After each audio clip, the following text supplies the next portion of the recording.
Assalamualaikum warahmatullahi wabarakatuh. Selamat belajar daring anak-anakku. Kita belajar lagi. Ambil bukumu, buka kembali.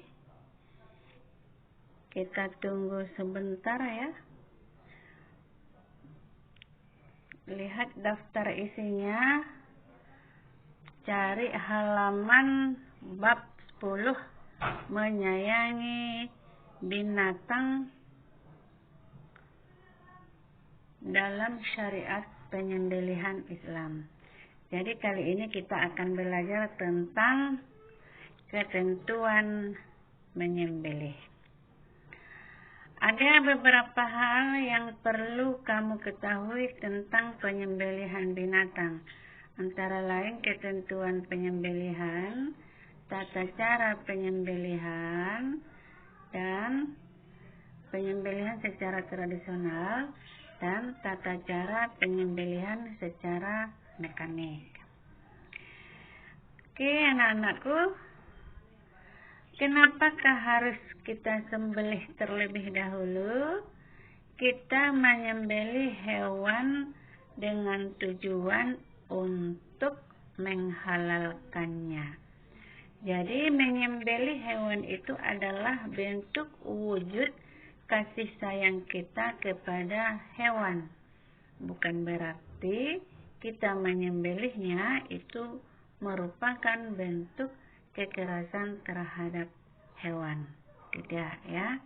Tetapi itu bentuk dari wujud kepedulian dan kasih sayang kita kepada hewan. Yaitu dengan cara disembelih. Anak-anakku, apakah pengertian daripada penyembelihan hewan ini? Nah, penyembelihan hewan artinya atau maksudnya adalah mematikan hewan dengan sengaja dengan tujuan untuk menghalalkannya. Ibu ulangi, menyembelih hewan adalah mematikan hewan secara sengaja untuk menghalalkannya. Nah, jadi sebaik-baik hewan untuk halal dimakan adalah dengan cara disembelih. Nah, apa sajakah yang harus kamu ketahui tentang penyembelihan hewan? Terdiri dari satu, ketentuan penyembelihan hewan. Ketentuan penyembelihan hewan ini terdiri dari A, orang yang menyembelih. Nah, ada ketentuannya. Kemudian B, ketentuan hewan yang disembelih. Ada ketentuan hewan yang akan disembelih. Kemudian ketentuan alat penyembelih. Alatnya juga ada ketentuan, bukan sembarang alat. Yang terakhir, ketentuan menyembelih. Bagaimanakah cara menyembelih yang baik? Oke, kita kembali ke bagian A, yaitu ketentuan orang yang menyembelih. Ketentuan orang yang menyembelih terdiri dari 4 syarat, yaitu 1, yang menyembelih itu adalah beragama Islam. Selain agamanya bukan Islam, maka hasil sembelihannya tidak halal dimakan. Ya, anak-anak. Jadi pastikan bahwa yang menyembelih ayam di pasar yang kamu beli itu adalah agamanya Islam. Karena kalau bukan agamanya Islam, maka haram untuk dimakan. Kemudian yang kedua,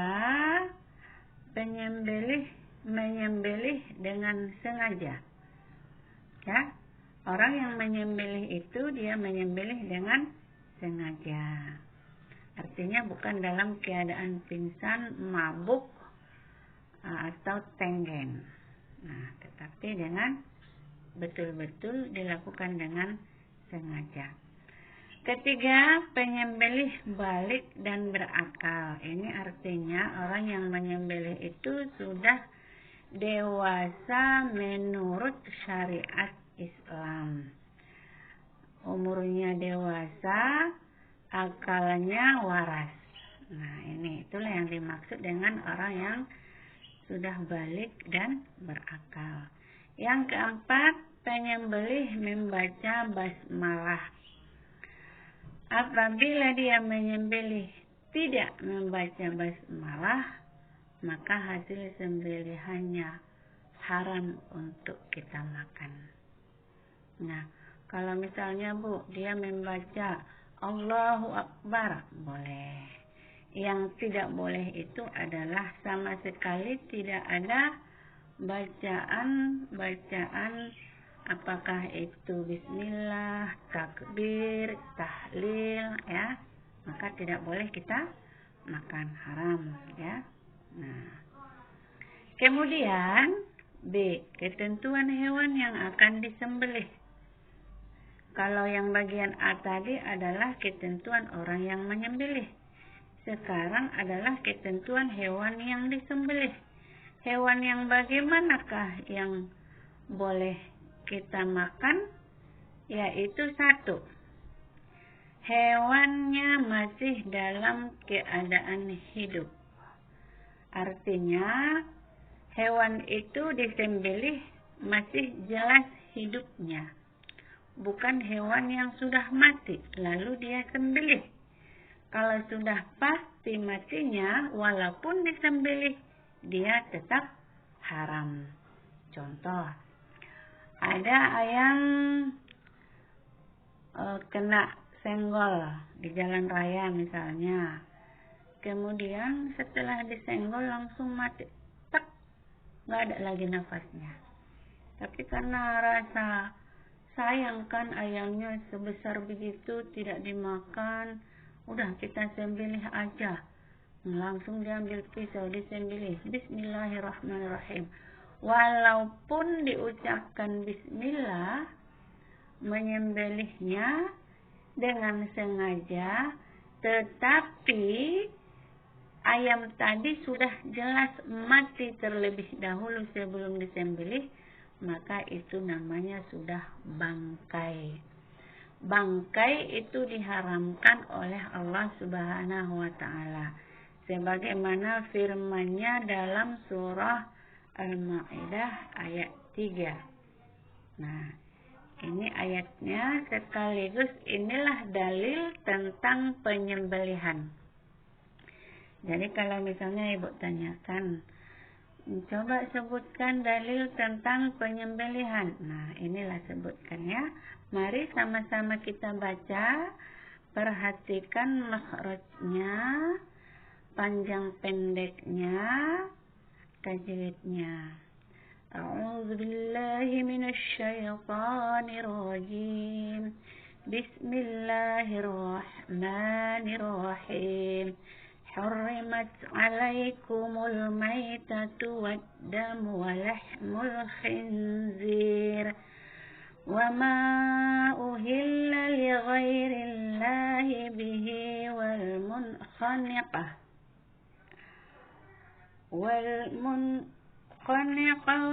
والموقوذة والمتردية والنطيحة وما أكل السبع إلا ما زكيتم. Sadaqallahu azim. Artinya, diharamkan bagimu memakan bangkai, darah, daging babi, dan daging hewan yang disembelih bukan atas nama Allah, yang tercekik, yang terpukul, yang jatuh, yang ditanduk, dan yang diterkam binatang buas, kecuali yang sempat kamu sembelih. Artinya, ada hewan yang tercekik. Nah, Maksudnya ada hewan yang tercekik atau yang terjatuh atau yang diterkam binatang buas, dia sudah hampir mati tapi masih ada nafasnya. Buruan ambil pisau, sembelih, ucapkan bismillah. Halal kita makan. Tetapi kalau tidak sempat lagi disembelih, maka hewan yang mati tercekik, mati yang dipukul, yang jatuh, yang diterkam binatang buas, tanpa disembelih terlebih dahulu, maka itu namanya bangkai. Artinya haram dimakan. Jadi jangan makan lagi ya, walaupun sayang kan dagingnya gitu besarnya, ayamnya, enggak boleh. 2. Hewan tersebut termasuk hewan yang halal. Maksudnya yang disembelih itu binatang yang halal, bukan binatang yang haram. Contoh, babi, anjing itu haram. Dia sembelih dengan mengucapkan bismillah. Walaupun diucapkan dengan bismillah, dia tetap haram. Dia tidak akan menjadi halal walaupun disembelih dengan mengucap bismillahirrahmanirrahim. Kenapa? Karena zatnya sudah diharamkan oleh Allah pada ayat yang kita baca tadi. Walahmul khinzir, daging babi. Bagaimanapun caranya daging babi itu tetap haram dimakan. Oke? Kita lanjut. Bagian C, ketentuan alat penyembelihan. Kenapa harus ada ketentuan alat menyembelih? Supaya ketika menyembelih hewan tidak merasa begitu sakit. Nah, inilah bentuk wujud kasih sayang kita terhadap hewan itu. Apa ketentuannya? 1, alat yang digunakan tajam dan dapat melukai. Maksudnya alat itu tajam, dan kalau kita pakai untuk menyembelih bisa melukai hewan yang kita sembelih. Kalau sudah tajam sudah pasti melukai mungkin ya. Jarang itu kalau sudah tajam tidak melukai. Bahkan lidah yang tajam pun bisa melukai hati. Nah ini apalagi alat yang tajam pasti bisa melukai jasadnya. Oke, ini tujuannya apa? Supaya hewan yang kita sembelih itu cepat matinya. Jadi tidak lama-lama. Nanti dipakai pula alat yang sudah berkali-kali dipakai tak pernah diasah, sudah tak tajam lagi. Ketika terjadi penyembelihan memakan waktu yang lama, maka proses matinya pun lama. Itu artinya berarti kita menyanyiakan rasa sayang, kasih dan sayang kepada hewan. Jangan mentang-mentang hewan kita bisa berbuat sesuka hati kita, tidak. Yang kedua, alat tersebut tidak terbuat dari tulang, kuku dan gigi. Ya, kecuali 3 jenis ini boleh kita pakai untuk menyembelih. Tulang, kuku, gigi jangan kamu pakai untuk menyembelih hewan. Ya. Kemudian yang ketiga, alat yang digunakan boleh terbuat dari besi, baja, bambu, atau apa saja yang tajam selain dari ketiga jenis yang Ibu sebutkan tadi. Oke, sekarang kita masuk ketentuan keempat, yaitu ketentuan menyembelih. Bagaimanakah ketentuan menyembelih? Nah, kenapa ada ketentuan menyembelih? Ini juga tujuannya untuk mempercepat proses matinya hewan yang kita sembelih. Ketentuannya adalah penyembelihan 1. Penyembelihan dilakukan pada urat leher sampai terputus saluran makanan, pernapasan, dan 2 urat lehernya. Nah ini. Jadi harus terputus 3 ya, saluran makan, pernapasan, dan 2 urat leher. Nah, kalau 1 pun belum putus, maka pastikan bahwa ketiga-tiganya sudah terputus. Yang kedua, pada waktu menyembelih hewan, orang yang menyembelih harus memastikan bahwa ia sudah memutus bagian-bagian berikut: tenggorokan, saluran pernapasan, saluran makanan, 2 urat leher yang ada di sekitar tenggorokan. Nah, jadi di bagian manakah yang disembelih pada kerongkongan binatang? Ini bagian pangkal leher, dekat dengan mulutnya. Nah, itulah yang harus disembelih. Jangan dekat dengan kaki depannya, bukan, tetapi dekat dengan mulutnya. Nah, itulah dia pangkal leher. Dan pastikan bahwa tenggorokan, saluran makanan, 2 urat leher sudah terputus. Oke, anak-anak.